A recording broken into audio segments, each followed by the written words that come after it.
हाँ प्यारे बच्चों, आज मैं आपको एक इम्पोर्टेंट चैप्टर फिजिक्स का मैग्नेट लेकर आया हूँ।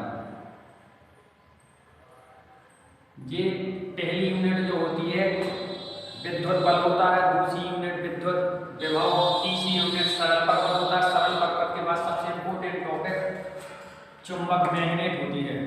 तो देखिए मैग्नेट में क्या है, हमें इस सीरियल से पढ़ना। पहले पढ़ना है चुंबक पढ़ना है, चुंबक के बाद चुंबक के प्रकार, इसके बाद चुंबकीय बल रेखाएं, चुंबकीय बल रेखाओं की विशेषताएं, बायो सेवर्ट का नियम, बायो सेवर्ट का नियम कहाँ अप्लाई करते हैं इसको पढ़ना है। तो पहली है चुंबक। चुंबक कहलाती है वे पदार्थ जो लोहे कणों को अपनी ओर आकर्षित करते हैं। लोहे कणों को अपनी ओर आकर्षित करते हैं, ऐसे पदार्थों को चुंबक कहते हैं। चुंबक के उदाहरण होते हैं धारावाही परिनालिका, नाल चुंबक,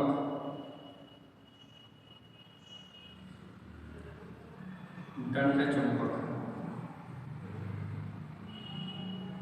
ठीक है, तो चुंबक सबसे पहले है चुंबक। चुंबक क्या है? वे पदार्थ जो लोहे कणों को अपनी ओर आकर्षित करते हैं, ऐसे पदार्थों को हम चुंबक कहते हैं। इसके बाद देखिए चुंबक के उदाहरण एग्जाम्पल ये होते हैं, जैसे धारावाही परिनालिका, नाल चुंबक, इसके बाद दंड चुंबक। नाल चुंबक होती है युगाकार की, इस तरीके की, ये एन होता है और ये ऐसे, इसको कहते हैं नाल चुंबक। दंड चुंबक एन ऐसे इस तरीके की होती। धारावाही परिनालिका, यदि हम एक बेलन लें और बेलन के ऊपर क्या है, लकड़ी का या कागज का बना बेलन लें और उस पर तांबे के तार के अनेक फेरे लपेट दें इस तरीके से, और फिर इसमें बैटरी को कनेक्ट करके इसमें क्या करें, धारा प्रवाहित करें। तो इसमें क्या है, धारा प्रवाहित होने से जिस सिरे से धारा प्रवेश करती है वो एस ध्रुव की तरह, और जिस सिरे से धारा निकलती है वो एन ध्रुव की तरह कार्य करने लगता है। तो ये कहलाती है धारावाही परिनालिका। इसके बाद देखिए, इसके बाद आते हैं चुंबक के प्रकार। जो चुंबक होती है ये दो प्रकार की होती है। पहली चुंबक होती है प्राकृतिक चुंबक। पहली चुंबक जो होती है वो होती है प्राकृतिक चुंबक।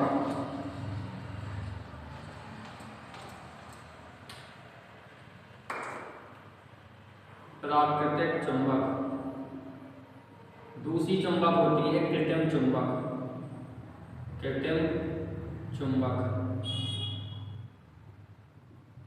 प्राकृतिक चुंबक, प्रकृति में एक ऐसा पत्थर पाया जाता है काले रंग का, जो क्या करता है, लोहे कणों को अपनी ओर आकर्षित करता है।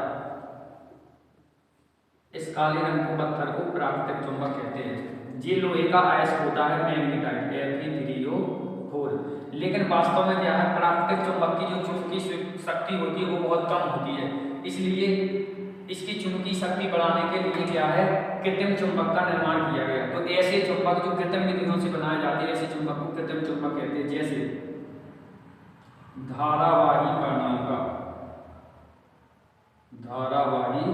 परिनालिका एक कृत्रिम चुंबक है। इसके बाद देखिए चुंबक की विशेष चुंबकीय बल रेखा। चुंबकीय बल रेखा पहले देखिए चुंबक के प्रकार। चुंबक होती है दो प्रकार की, प्राकृतिक चुंबक और कृत्रिम चुंबक। प्राकृतिक चुंबक कहलाती है प्रकृति में एक काले रंग का पत्थर पाया जाता है जिसमें लोहे कणों को अपनी ओर आकर्षित करने का गुण होता है। तो ऐसे पदार्थ को प्राकृतिक चुंबक कहते हैं। जैसे मैग्नेटाइट जो ऐसा होता है लोहे का, ये क्या है, प्राकृतिक चुंबक है। इसके बाद है कृत्रिम चुंबक। कृत्रिम विधियों द्वारा बनाई गई चुंबक को कृत्रिम चुंबक कहते हैं। जैसे धारावाही परिनालिका एक कृत्रिम चुंबक है। इसके बाद अगला टॉपिक है चुंबकीय बल रेखाएं। कौन सी बल रेखाएं? चुंबकीय बल रेखाएं। मैंने माना कि एक चुंबकीय क्षेत्र है। क्या है?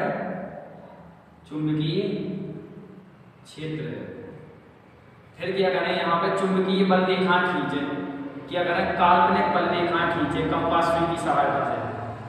तो कुछ इस तरीके से हमें मान लो प्राप्त होगी। इन काल्पनिक रेखाओं को क्या कहते हैं? काल्पनिक रेखाएं। ये कहलाती हैं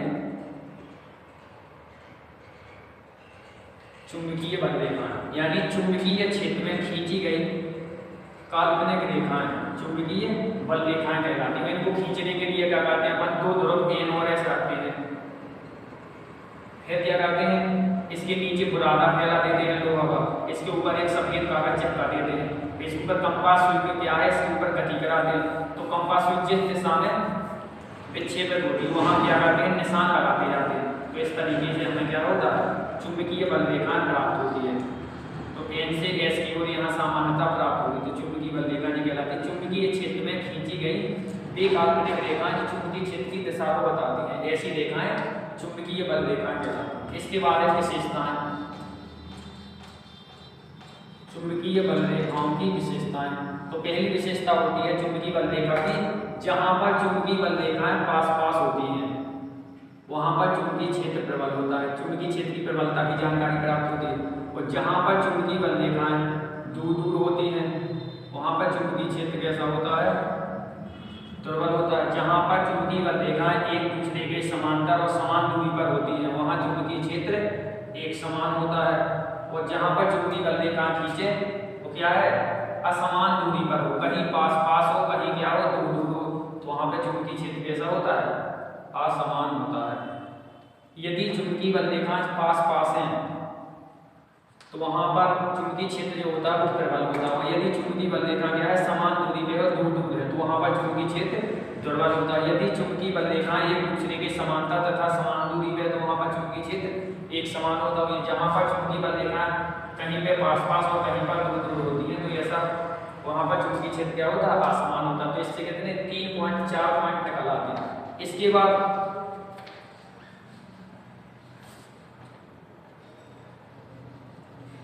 बाद अगला पॉइंट जो होता है, यदि कोई चुंबकीय बल रेखा है और इस पर स्पर्श रेखा खींची जाए तो ये स्पर्श रेखा टेंजेंट चुंबकीय क्षेत्र की दिशा बताती है, चुंबकीय क्षेत्र की दिशा बताती है। लेकिन क्या है, यही कारण है कि जब दो चुंबकीय बल रेखाएं एक दूसरे को नहीं काट सकती, क्योंकि अगर काट जाएंगी तो स्पर्श रेखा चुंबकीय क्षेत्र की दिशा बताती है तो चुंबकीय क्षेत्र की दो दिशाएं हो जाएंगी, जो कि क्या है, असंभव है। इसलिए दो चुंबकीय बल रेखाएं कभी भी एक दूसरे को नहीं काट सकते, क्योंकि चुंबकीय बल रेखा पर जो स्पर्श रेखा खींचते हैं वो चुंबकीय क्षेत्र की दिशा को बताते हैं। जब दो चुंबकीय बल रेखा काट जाएंगे इसके ऊपर क्या है, एक स्पर्श रेखा का निर्माण हो जाए तो चुंबकीय बल क्षेत्र की दो दिशाएं हो जाएंगी।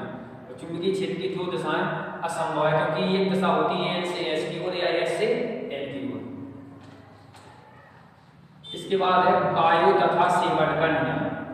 तो क्या है, चुंबक में कोई मान लो तार है, इस तार के कारण डायरेक्ट हमें r दूरी पर कोई पॉइंट है, यहाँ पे हमें चुंबकीय क्षेत्र निकालना है, तो इसका निकालने का कोई फार्मूला नहीं होता।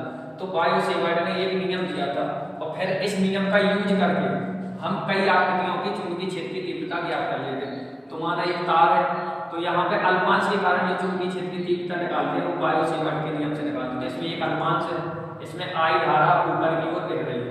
अब इसमें डायरेक्शन निकालना है चुंबकीय क्षेत्र की कहाँ है, तो दाएं हाथ की हथेली के नियम नंबर 1 से निकाल लेते हैं।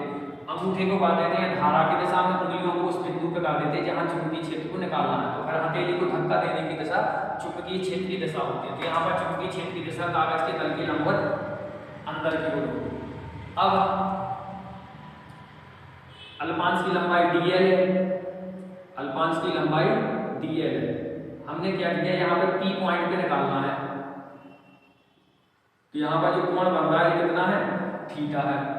तो यहाँ पे जो अल्पांश के कारण छोटे से भाग के कारण चुंबकीय क्षेत्र होगा dv, वो निम्न बातों पर निर्भर करता है। पहला होता है dv समानुपातिक चालक में प्रवाहित धारा, समीकरण 1। दूसरा, उत्पन्न चुंबकीय क्षेत्र की तीव्रता अल्पांश की लंबाई के समानुपाती होती है, समीकरण 2। इसके बाद उत्पन्न चुंबकीय क्षेत्र की तीव्रता अल्पांश को बिंदु P को मिलाने वाली रेखा के बीच बने कोण की आगे, dv समानुपाती sin थीटा। इसके बाद अल्पांश को बिंदु P से मिलाने वाली रेखा के वर्ग के व्युत्क्रमानुपाती होती है। इसके बाद क्या करते हैं, चारों नियमों को क्या कर देते हैं, मिला देते हैं। तो हमारा बन जाता है dv समानुपाती I/dl sin theta upon r square. इसके बाद क्या करते हैं, इसको हटा देते हैं नियतांक को, तो कहा जाता है dv बराबर μ0 अपॉन 4 पाई I/dl sin theta upon r square. इसके बाद इसका वेक्टर इसका वेक्टर रूप दिशा कहाँ आई थी, कागज के तल के लंबवत अंदर की। इसका मतलब होता है न्यूटन प्रति एम्पियर मीटर। इसकी दिशा कहाँ आ रही है, दिशा दाएं हाथ के नियम से अंदर की। इसके लिए वेक्टर रूप लिखना है। तो जो साइन थीटा जो कोण है जी आर और डीएल के बीच का कोण है, तो आर तो इसमें आ नहीं रहा है, आर का तो कोई पद नहीं है, लेकिन जो साइन थीटा जो कोण है जी आई और डीएल के बीच का कोण नहीं है। जो ये धारा आई जा रही है इसके बीच का कोण नहीं है जी, आर और डीएल और आर के बीच का कोण है। तो इसमें क्या करेंगे, अंश और हर में आर से गुणा आर से भाग कर देंगे। I DL sine theta into R बटे आर का गुणा नीचे कर देंगे तो आर क्यूब हो जाएगा। तो डी भी बराबर हो जाएगा जी, वेक्टर फॉर्म बन जाएगा म्यू 0/4 पाई आई और DL cross r sine theta, इसको लिख सकते हैं DL vector cross r vector बटे आर क्यूब। यही क्या है, बायो-सेवर्ट के नियम का वेक्टर रूप। अब देखिए, अब डीएल सूत्र होता है a vector cross b vector बराबर ए बी साइन थीटा। जब क्या है DL vector cross r vector रखेंगे तो यहाँ पे आ जाएगा कितना, डीएल साइन थीटा। तो इस तरीके से डीएल साइन थीटा ऑटोमेटिक फिर आ जाता है। इसके बाद देखिए, इसके बाद है बायो-सेवर्ट के नियम के अनुप्रयोग। बायो-सेवर्ट के नियम का हमें उपयोग कहाँ करना है, तो बायो-सेवर्ट के नियम का उपयोग करते हैं हम कहीं पे भी हमें चुंबकीय क्षेत्र की तीव्रता ज्ञात करनी है।